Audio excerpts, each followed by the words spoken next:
The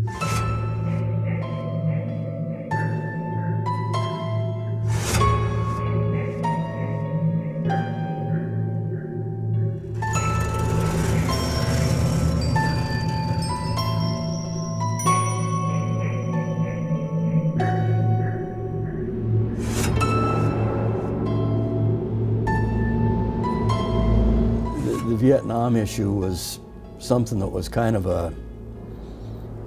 abstract to me. I mean, I was a kid in school, you know, with a paper out. Everybody I knew, their dad had been in the military and served in some capacity, and so you grew up with it. You know, we were like just normal boys. We played Army all the time and all this sort of stuff. The circumstances with I enlisted were like everybody in the mid to late 1960s. There was a thing called the draft, and when your number came up, you started figuring out, okay, the military is going to happen, what do I do? And so I decided, well, I don't want to go to Vietnam, so I'll enlist in the Air Force. And I enlisted in the Air Force and ended up in Vietnam.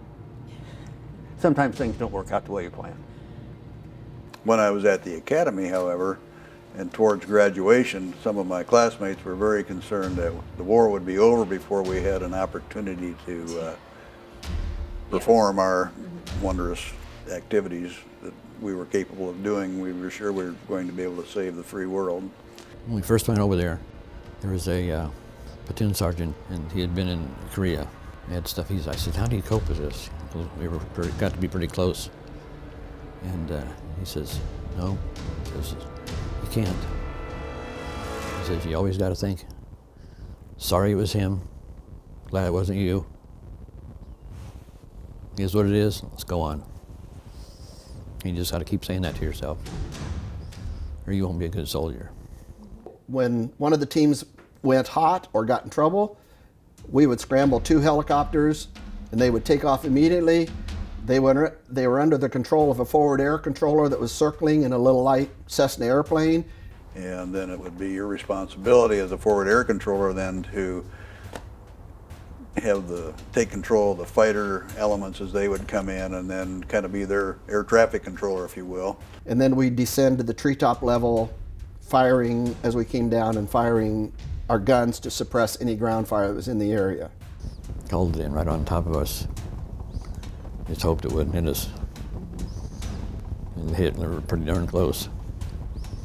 Say, hey, I guess we know where we're at. If you had troops in contact, then it was, you know, all out. That was, no holding back, and he went full bore to help the guys on the ground. That's why I went it right here, helicopter now. It always gives me that warm, fuzzy feeling. You amass that many people together, and there's bound to be some casualties, some deaths, some miracles. So your values suffered because of the situation you were in, and life became quite cheap, and you didn't trust anything.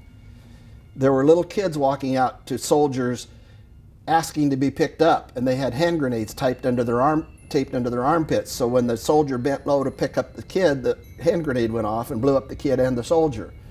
Those were just routine happenings, and it became obvious to everybody around that life is cheap. Well, there was a lot of good times, a lot of bad times. Do the good times outweigh the bad times? Sometimes.